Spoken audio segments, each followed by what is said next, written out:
Hello, friends. Today I am going to explain how you can apply for your work authorization if you are a H-4 visa holder.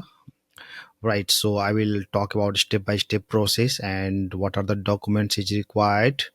Right, and some specific information related to H4 EAD. I will explain these things. First, I will explain EAD application, how you will fill and what are the documents are required.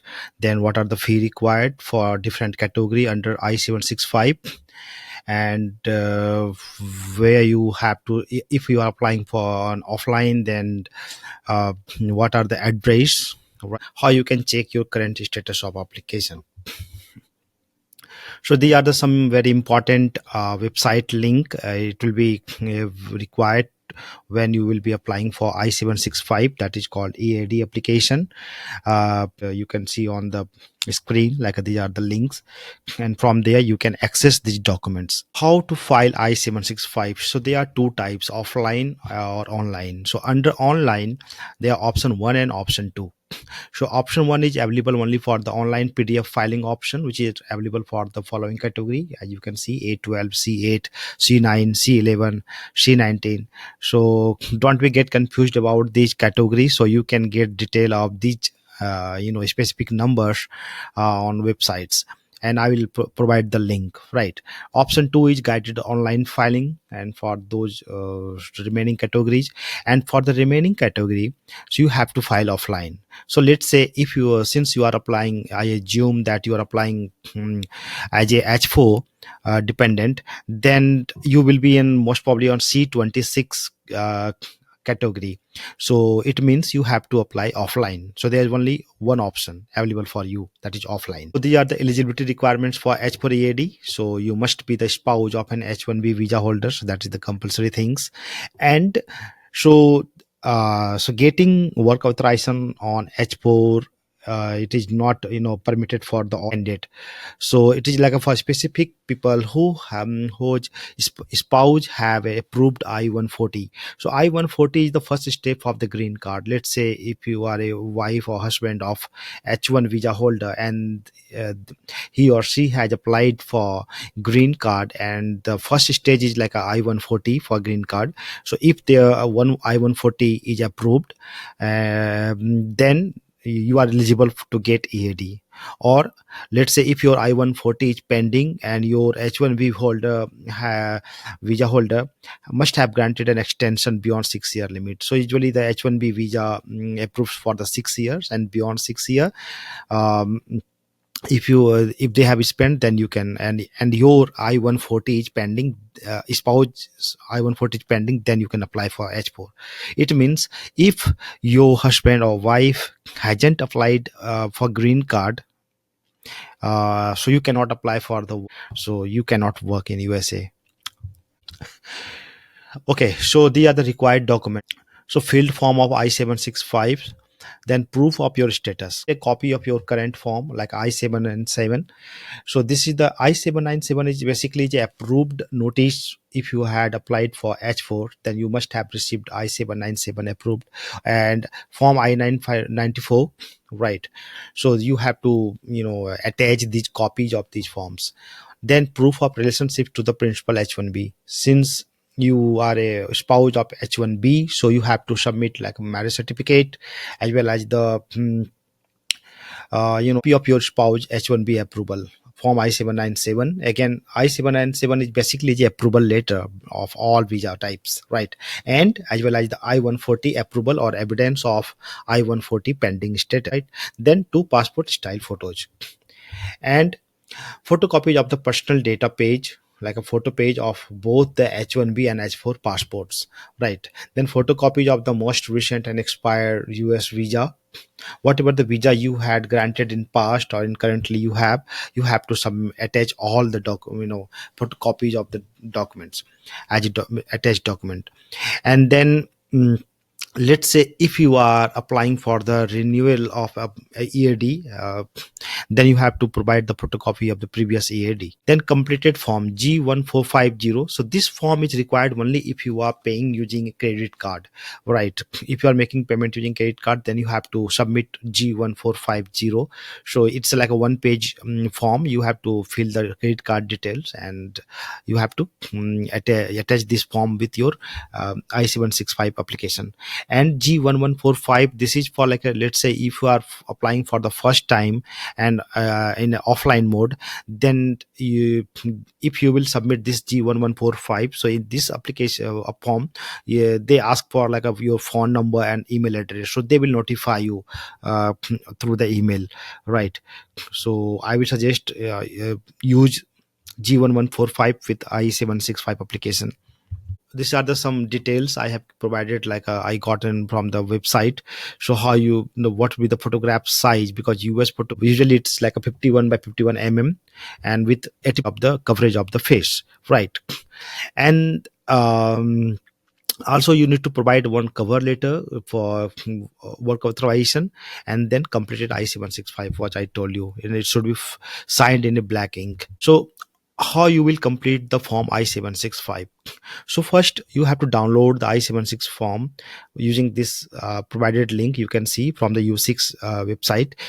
And then there are a lot of details you need to fill I-765. And if you are not aware about how you will fill I-765, then I will give you the one link where in that video I have information step by step how you can fill the form, right? So in item 27, so on that form, or if you will go to the page 3 and item 27, so they will ask you under which eligibility category you are applying for EAD.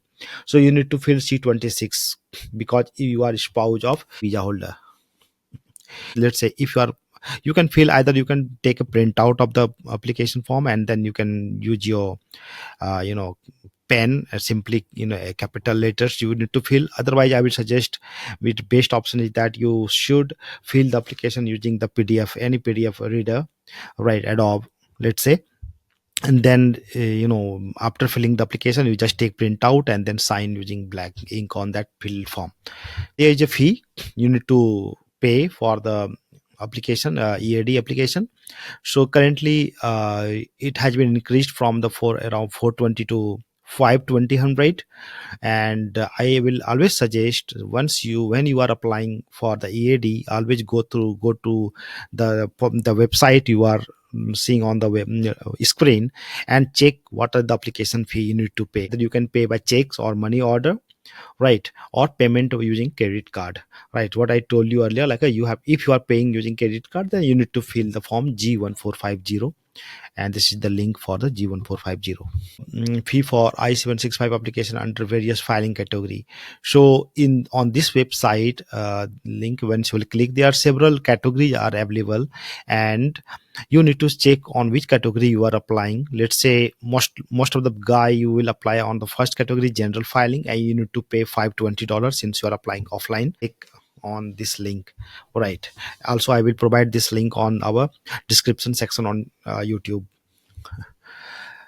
Then this is the cover letter content. So since you are applying, I will suggest one cover letter. It will, it's a good practice, right? So this will be your first page, and this is the one sample. You can write another way, or you can follow this template, whatever you feel better, good for you. This is the I-765, and I'm telling you this is the expired one. So there another upgradation has come for I-765 application form. You need to go and download. So but first page will be the almost same. So this will look like how it will look like I-765 application form.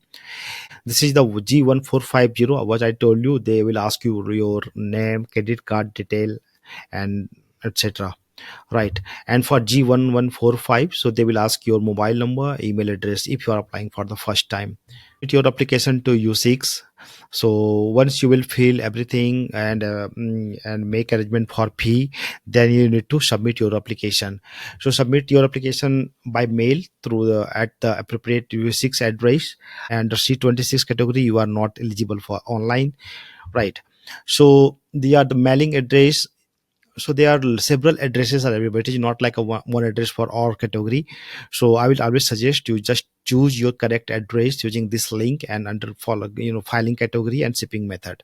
So I will just give you one example for since I'm talking about C26. So if let's say if your husband or wife's I-129, it's like a H-1B application form. It if that receipt number was start using EAC, LIN or MCT, then the lockbox will be the last center.